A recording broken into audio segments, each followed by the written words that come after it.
NSC Production, La Familia Records.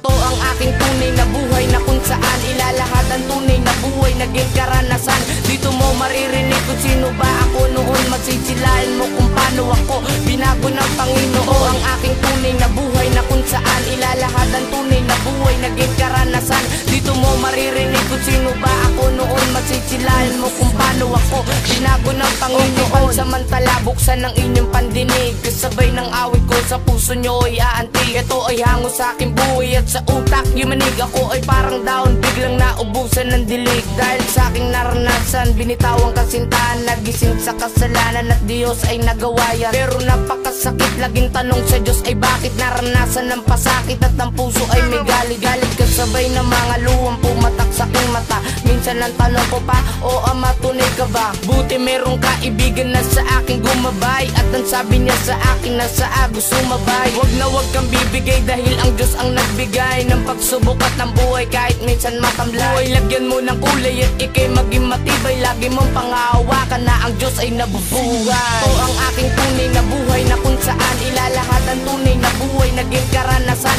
Dito mo maririnig kung sino ba ako noon. Masisilain mo kung paano ako binago ng Panginoon. Ang aking tunay na buhay na kung saan ilalahad ang tunay na buhay naging karanasan. Dito mo maririnig kung sino ba ako noon. Masisilain mo kung paano ako binago ng Panginoon. Ang ugali ko ay ugali palansangan na para bang Biblia, puro likabok ng hinayaan. Kasi ganon din ako nung ako'y pinabayaan, at tuloy pa rin ako sa paggawa ng kasalanan. May isang taon na nga na sa akin nagaya, at sinabi niya sa akin halika't sumama ka. At sinabi ko ayoko, lumipas ang 2 linggo. Siya ay biglang bumalik nang makita ko siya, parang nabunot ang tinig sa lalamunan. At ako ay natauhan, pagakbang ko ng mali, ako ay parang natalisod. Paggawa ng masama, ako'y tuluyang pumalikod. Gusto ko rin kasi maglingkod sa ating Panginoon na nag-alis nagbisyo ko at nagdala sa akin ngayon. At ginabayan ako kahit saan paroon, yun ang nag-iisa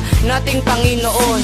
Ito ang aking tunay na buhay na kung saan ilalahad ang tunay na buhay naging karanasan. Dito mo maririnig kung sino ba ako noon. Masisilain mo kung paano ako binago ng Panginoon. Ang aking tunay na buhay na kung saan ilalahad ang tunay na buhay naging karanasan. Dito mo maririnig kung sino ba ako noon. Masisilain mo kung paano ako binago ng Panginoon. Kasi dati ako'y walang pakialam, kahit anong sabihin mo di marunong makiramdam. Wala akong pake sa sasabihin ng iba. Lalabas ako ng bahay at mag-iyosi pa na kinuha ko lang naman sa bulsa ni Itay. Dahil ang gusto ko hindi nila maibigay, pero di pala dahilan ng mga bagay na yon, na parang nasa putik malalim ang pagkabaon. Nangawit na aking paa, kailangan na lumapit sa Ama. Kahit alanganin na ang lagay mo sa Kanya, basta tanggapin mo siya ng iyong buong puso at sabihin sa Ama lahat ng yon iyong sinuko. Salamat po Jesus, ang puso ko iyong hinipo, at sinabi mo sa akin wag kong ialin tulad ng sarili sa iba.